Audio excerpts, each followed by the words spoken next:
இப்போது நம்ம ஒரு 2 கிலோ அளவில் சிக்கன் பிரியாணி பண்ண போகிறோங்க. எண்ணெய் ஊற்றி வெங்காயம் பச்சை மிளகாய் போட்டுட்டேன், அந்த சோம்பு பட்டெல்லாம் போட்டுட்டேன். சரி, அதுக்கப்புறம் தான் வீடியோ எடுக்கலான்னு தோணுச்சு. இப்போ வீடியோ எடுத்துகிட்ருக்கேன். இப்போ என்னுடைய ஸ்டைலில் நான் ஒரு 2 கிலோ சிக்கன் பிரியாணி எப்படி செய்கிறான்றதை பார்க்கலாம். இப்போ நம்ம வெங்காயம் பச்சை மிளகாய் எல்லாம் வதங்கிக்கிட்டு இருக்கு. நெக்ஸ்ட்டு அடுத்து வந்து நம்ம தக்காளி போட போகிறோம். வெங்காயம் நல்லா வதங்கட்டும், அதுக்கப்புறம் நம்ம தக்காளி போடலாம். இப்போ மூடி வச்சிருக்கேன்.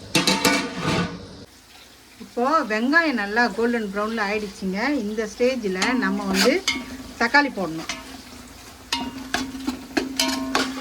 இப்போ 2 கிலோ அளவில் நம்ம பிரியாணி செய்கிறோன்னா 3/4 கிலோ அளவில் வெங்காயமும் அதை விட கம்மியாக தக்காளியும் போடுங்க. ஒரு 1/2 கிலோவுக்கு மேலே தக்காளி, 3/4 கிலோ அளவில் வெங்காயம் தான் எப்போயுமே கொஞ்சம் கூடுதலாக இருக்கணும். அப்போ தான் டேஸ்ட் நல்லாயிருக்கும். நான் சொன்னேன் இல்லைங்களா, ஒரு 2 கிலோ அளவில் நம்ம சிக்கன் பிரியாணி செய்கிறோம் அப்படின்ட்டு.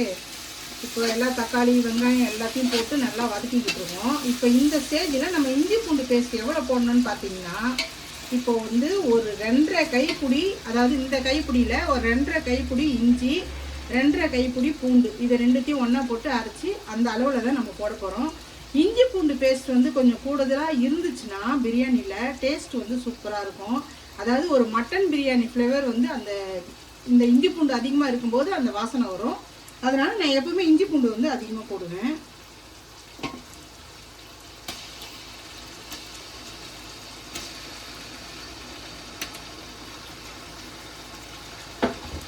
இந்த அளவுலாம் நான் வந்து கரெக்டாக நான் பார்க்க மாட்டேங்க. ஒரு கண் அளவு தான். இவ்வளோ வந்து தக்காளி இவ்வளோ கரெக்டாக இருக்கும், இவ்வளோ வெங்காயம் கரெக்டாக இருக்கும், இந்த அளவுக்கு இஞ்சி பூண்டு வந்து கரெக்டாக இருக்கும் அப்படின்றது வந்து என்னுடைய கண் அளவு தான். இப்போ வந்து உங்களுக்கு சொல்லணுன்றதுக்காக நான் ஒன்று அளந்து பார்த்து செஞ்சுக்கிட்டு இருக்கேன்.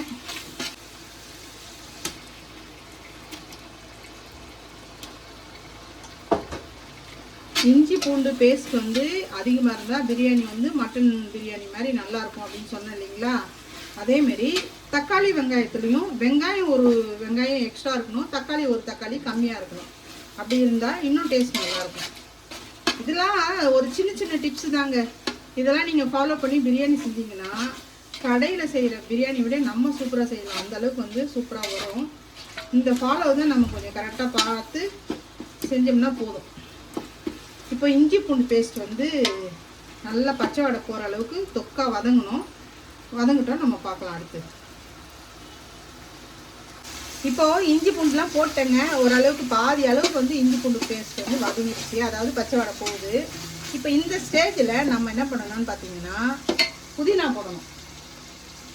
ஒரு கட்டு புதினா வந்து நான் போடுறேங்க.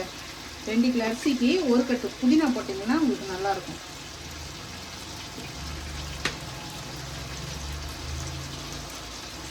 இப்போ ஒரு கட்டு புதினான்னு சொன்னோம் இல்லைங்களா, இதில் நம்ம ஒரு 1/2 கட்டு மல்லி போடணும். கொத்தமல்லி வந்து ஒரு 1/2 கட்டு அளவுக்கு போட்டிங்கன்னா இன்னும் சூப்பராக இருக்கும். பிரியாணின்றது எல்லாரும் விரும்பி சாப்பிடக்கூடிய ஒரு பொருள். அதை நம்ம சூப்பராக செஞ்சு கொடுத்தோன்னு வச்சுக்கோங்களேன், நம்மளுக்கு வந்து பேரும் புகழும் அப்படி கிடைக்குங்க. அந்த வகையில் பார்த்தீங்கன்னா பிரியாணி வந்து நான் செய்கிற பிரியாணி எல்லாருமே பிடிக்கும், நல்லா இருக்குது அப்படின்னு சொல்லிட்டு சாப்பிடுவாங்க. அதே தாங்க, இந்த சின்ன சின்ன டிப்ஸ் எல்லாம் நான் கரெக்டாக ஃபாலோ பண்ணுவேன். அதனால் எனக்கு பிரியாணி வந்து கண்ணை மூடி செஞ்சால் கூட சூப்பராக செஞ்சுருவேன், நல்லா வரும். இங்கே பாருங்கள், நான் வந்து புதினா கொத்தமல்லி போட்டுட்டேன். இப்போ அதுவுமே இஞ்சி பூண்டு எல்லாம் சேர்ந்து இதெல்லாம் வந்து நல்லா வதங்கி வரணும். வதக்க தான் வந்து நல்லா வருங்க. அதை தான் இப்போ நான் பண்ண போகிறேன். லாஸ்ட்டாக இப்போ ஒரே ஒரு பொருள் மட்டும்தான் சேர்க்கணும், அதாவது சிக்கன் சேர்க்கணும். இதெல்லாம் நல்லா வதங்கி வந்ததுக்கப்புறம் தான் நம்ம லாஸ்ட்டாக சிக்கன் சேர்க்கணும். சரிங்க, சிக்கன் சேர்க்கும் போது பார்க்கலாம். இப்போது இஞ்சி பூண்டு பேஸ்ட் போட்டு நல்லா வதங்கிடுச்சிங்க. இந்த ஸ்டேஜில் நம்ம வந்து உப்பு போடணும். இப்போது நான் சொன்னேன் இல்லைங்களா, 2 கிலோ நான் வந்து சிக்கன் பிரியாணி செய்கிறேன். அதாவது அரிசி வந்து 2 கிலோ, ஒரு 1.5 கிலோவுக்கு மேலே வந்து சிக்கன் போட்டு நம்ம வந்து கிட்டத்தட்ட ஒரு 3.5 கிலோவுக்கு மேலே பிரியாணி செய்கிறோம். இப்போ அதுக்கு வந்து நம்ம 1 கிலோவுக்கு அரிசியும் கறியும் சேர்ந்து 1 கிலோவுக்கு நம்ம எந்த அளவுக்கு உப்பு போட்டால் கரெக்டாக இருக்குன்னு பார்த்தீங்கன்னா, இங்கே பாருங்கள், இந்த மாதிரி ஒரு கைப்பிடி போட்டிங்கன்னா 1 கிலோவுக்கு கரெக்டாக இருக்குங்க. இதுதான் அளவு. இப்போ நான் ஒரு கைப்பிடி போட்டேன், இன்னும் ஒரு கைப்பிடி போடணும். இப்போ நான் சிக்கன் ஊற வைக்கும்போது ஒரு கைப்பிடி போட்டேங்க, அதனால் இப்போ கொஞ்சமாக போடுறேன். ஏன்னா சிக்கன்லையும் கொஞ்சம் உப்பு இருக்கு இல்லையா, அதனால் இது கரெக்டாக இருக்கும். வாசனை அப்படியே மட்டன் பிரியாணி வாசனை வர ஆரம்பிச்சிச்சிங்க. இந்த இஞ்சி பூண்டு பேஸ்ட் பண்ணுற வேலை தான் இது. அதிகமாக போட்டோம்னா இந்த மாதிரியான வாசனை வரும், சூப்பராக இருக்கும் பிரியாணி.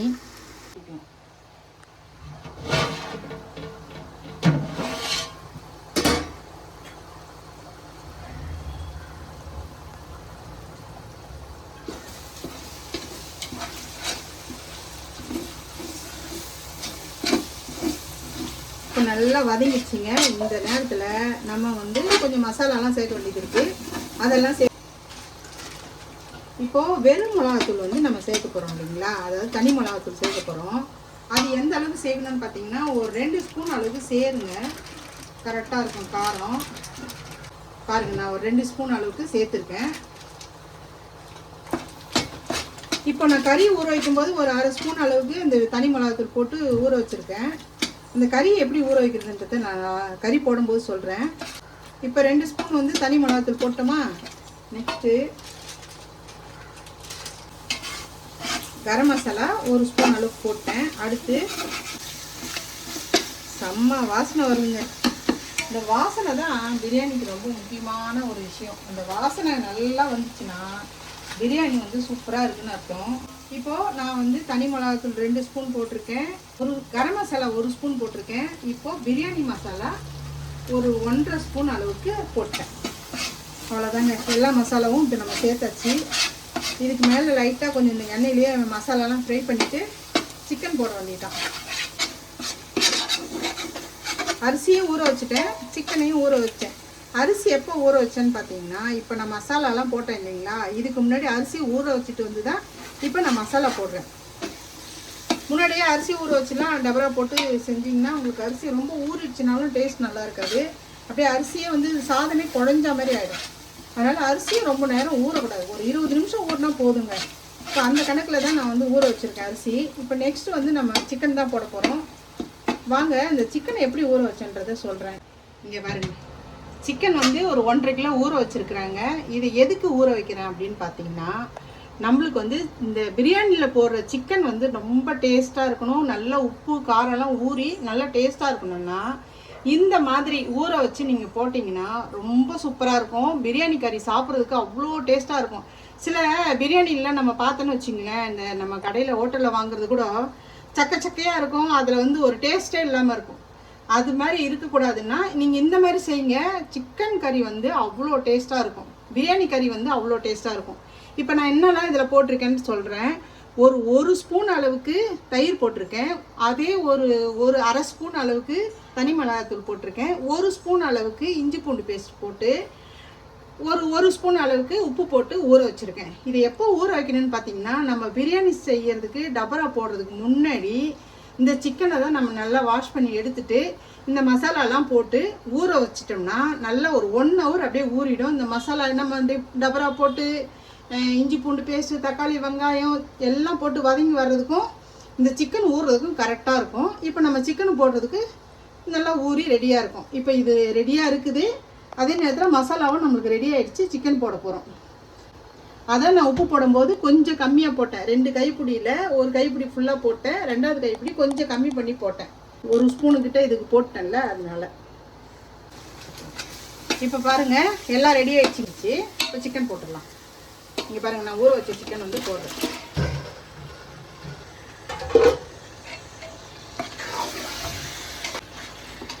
தயிர் வந்து சில பேர் இது வதக்கும் போது கொஞ்சம் தயிர் போடுவாங்க. நான் தயிர்லாம் போட மாட்டேங்க.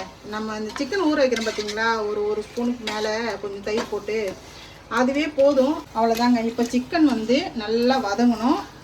இதுலேயே ஒரு அரை வேக்காடு வதக்கிறதுலேயே ஒரு அரை வேக்காடு வெந்துடணும். அப்போ தான் இன்னும் நல்லா சாஃப்டாக இருக்கும் சிக்கன் வந்து நம்ம பிரியாணியில். இப்போ நல்லா வேகணுங்க. வெந்ததுக்கப்புறம் நம்ம பார்க்கலாம்.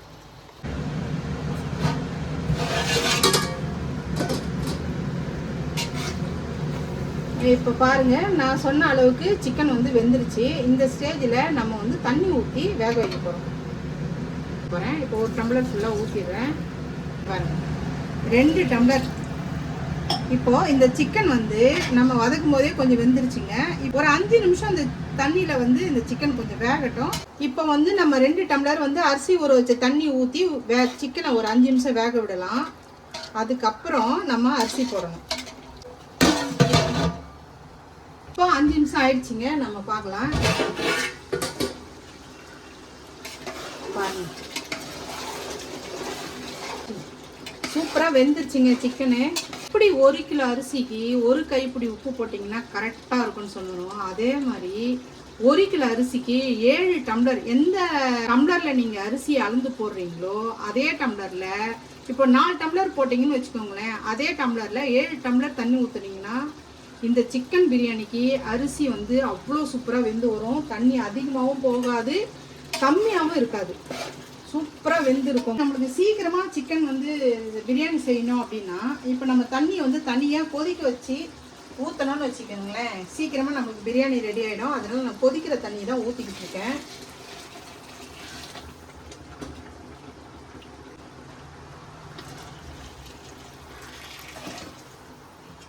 அவ்வளோதாங்க, தண்ணி ஃபுல்லாக ஊற்றிட்டோம். 2 கிலோ அரிசிக்கு 14 டம்ளர் வருது இல்லைங்களா, அந்த 14 டம்ளர் ஊற்றிட்டேன். இப்போ நம்ம அரிசி போட போகிறோம், அவ்வளோதான். நான் கொதிக்க வச்ச தண்ணி ஊற்றுனதுனால உடனே நம்மளுக்கு கொதி வந்துடுச்சு. இப்போ 20 நிமிஷம் ஊற வச்ச அரிசிக்கு 7 டம்ளர் தண்ணி ஊற்றுனீங்கன்னா கரெக்டாக இருக்கும். இல்லை நான் ஒருவேளை அரிசி ஊற வைக்க மறந்துட்டேன், இப்போ தான் நான் வந்து அதாவது கறியெல்லாம் போட்டதுக்கப்புறம் தான் நான் அரிசி ஊற வைக்கணும் அப்படின்னு நினச்சிங்கன்னா 8 டம்ளர் ஆக்கிடுங்க. ஏன்னா அரிசி ஊறல, 8 டம்ளர் ஊற்றுனீங்கன்னா கரெக்டாக இருக்கும். இப்போ நான் வந்து 20 நிமிஷம் ஊற வச்சுட்டேன். இந்த அரிசியை நான் போடுறேன்.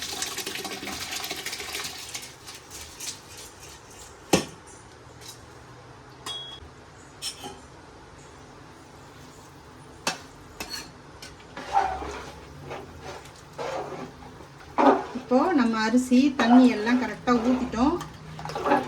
இப்போ வந்து உப்பு காரம்லாம் பார்த்துட்டேங்க, எல்லாமே கரெக்டாக இருக்குது. நம்ம தான் அளந்து தானே போட்டிருக்கோம் எல்லாம், அதனால் காரமும் சரி உப்பும் சரி கரெக்டாக இருக்குது. இந்த பச்சை மிளகா இந்த நேரத்தில் ஒரு 2 பச்சை மிளகா நீங்கள் போட்டிங்கன்னா நல்லா அந்த வாசனை வந்து தூக்கி கொடுக்கும். அதனால இந்த பச்சை மிளகாவை இப்போ போட்டிருக்கேன். இப்போ டம்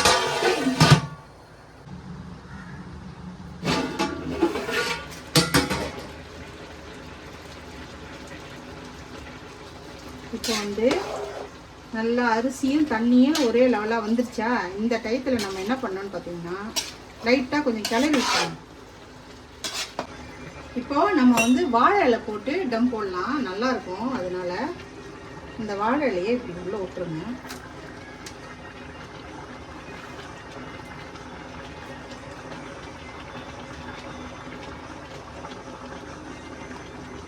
இதே நம்ம மரத்தில் உள்ள வாழை மரம் இலைங்க, அதனால் நல்லா கிழிஞ்சி போய் இருந்துச்சு இந்த மழைக்கு. சரி பரவாயில்ல அப்படின்னு எடுத்துகிட்டு வந்துட்டேன், டம் தானே போட போகிறோம் அப்படின்ட்டு.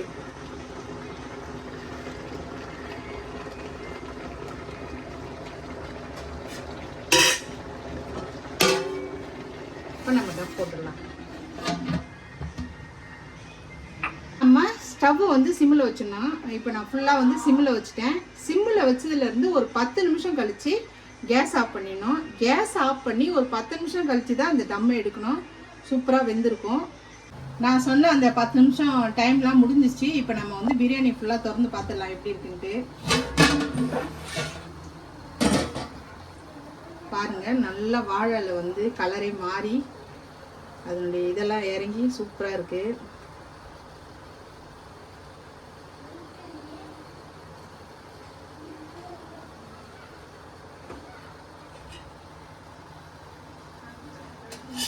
நல்லா வெந்துருச்சுங்க.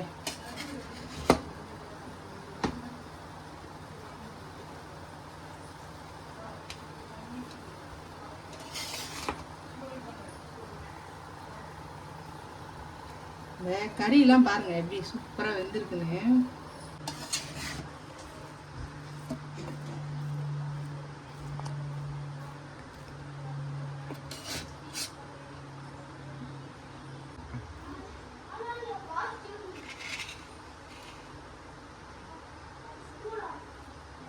கறி பார்த்தீங்களா எந்த அளவுக்கு சாஃப்டாக வெந்திருக்குன்னு பாருங்க. அளவும் கரெக்டாக இருக்கா, சாதம் நல்லா மலர்ந்துருக்கு பாருங்க, வெந்திருக்கு பாருங்க.